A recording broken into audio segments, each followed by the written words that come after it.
Hi, I'm Sylvia Worsham. Welcome to Focus Fridays and welcome to this segment of Think Outside the Box. How can we turn coronavirus into an opportunity instead of the challenge that everybody seems to be talking about? Just moments ago, the governor of the state of Texas has issued a mandate. No gatherings of more than 10 people and socially distance ourselves. Well, my family and I, we've been distancing ourselves since last Friday, only going out for the bare necessities, groceries. That's it. That's all we've been doing.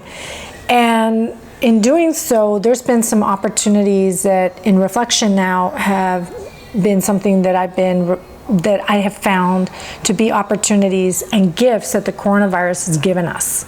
And I wanted to share those with you today and some insight into some of my thoughts and reflections on what is currently happening in our world and how as a human race we can become an unstoppable force. We can tithe our time and our talents and our money to help other human beings overcome these challenges and turn them into gifts and opportunities for them.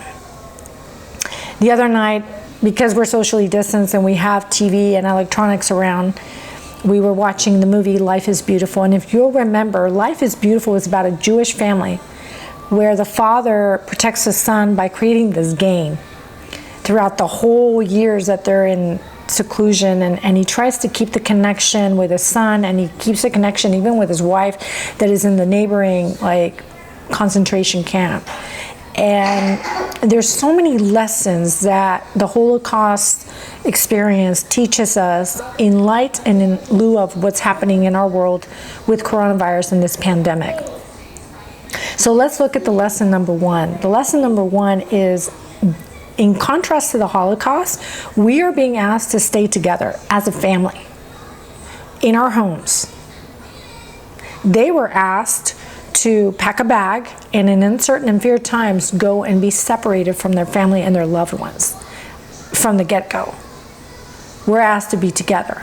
Where is the opportunity that you find with coronavirus in this situation? The opportunity is you get to know your children more.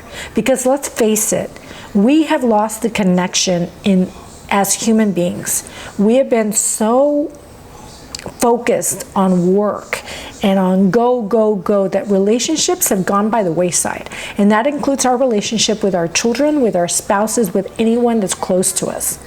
This is our opportunity and the gift that coronavirus has given us to play more with our children, to get to know them during dinner, to cook together. Like my husband and I have been cooking together this whole time and working as a true team.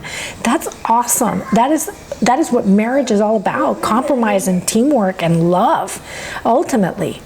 And my time with my little girl has been precious, and my time with our new puppy has been precious, and it's just been a beautiful reunion of sorts. Yes, it can get difficult. Yes, there's times that parents think that it's not a staycation, it's a hostage situation. But let's look at the opportunity and focus on the beauty of it instead of the challenge that it poses. The other lesson that Life is Beautiful in the Holocaust situation teaches us is the whole gratitude piece. You know, at times it was hard to get my children to tell me what they were grateful for. They would come up with like the simplest of things. So, oh yes, well, I'm grateful for you, and I'm grateful for our love, and just very basic things. And after 5 days, even my husband was struggling to come up with what he was grateful for.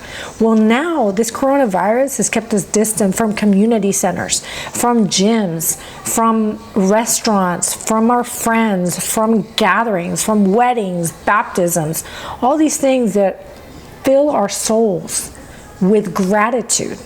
So this is a lesson in gratitude. What are we grateful for now? We're probably very grateful for our school systems and our teachers and things that we took for granted before, because let's face it, guys, we are pretty spoiled in the American culture.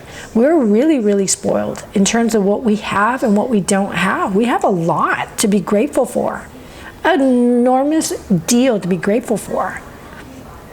And this is the opportunity to open our eyes and be aware of what we have lost and what we should, honestly, once we get it back, be very grateful for from this point forward, moving forward. And the last thing that coronavirus has given us in terms of gifts has been the economy. The economy, a lot of people rightly so, you know, have said, oh my gosh, my 401k, I don't even want to look, like it's down in the dumps. We're all in the same boat. We've all had investments, but what has other instances taught us? What did 9/11 teach us? What did the other pandemics teach us? That if we operate out of fear, what happens? We continue to crumble. But if we operate from a place of abundance and a mindset of abundance, we prosper. So what does that look like in the economic times of coronavirus? A couple of months ago, some of these stocks were so expensive, we couldn't even dream of buying them. Now we have the opportunity to buy these stocks. These are gifts that the coronavirus is giving us. Stay in the market, guys. Buy those stocks. They will come back up because we are all geniuses. We have 100 billion brain cells. We have an infinite potential inside of all of us that when we put it together, we are an unstoppable force. There have been stories that have been not heard because there's just so much media around the fear and the panic and the hysteria around this thing. But let's revisit some of these beautiful stories. Brad Paisley, for example, his free grocery store is now delivering groceries to senior citizens. Free grocery store. He is tithing not only his money, but his time and his talent as a human being. I'm willing to tithe my talent to help empower you guys through this situation, to see the opportunity that coronavirus has given you instead of being stuck in this fear and this panic and this hysteria. You want me to talk you through it? Please call me. I will give you my services as a complimentary to talk things through and to liven the load some in your mind and to help you get unstuck. Call me, I'm available, and I will make myself available if I'm not available to talk to you as a human being, as a mother, as a parent, as an entrepreneur, as however you need me to be in whatever role you need me to be. I will be that role for you. Let's do this together, guys, because these lessons are beautiful and we are just awesome. Have a wonderful week. I'm Sylvia Worsham, your host of Focus Fridays. Tune in next week. We'll continue dialoguing this through and we will get through this because we are awesome. Thank you.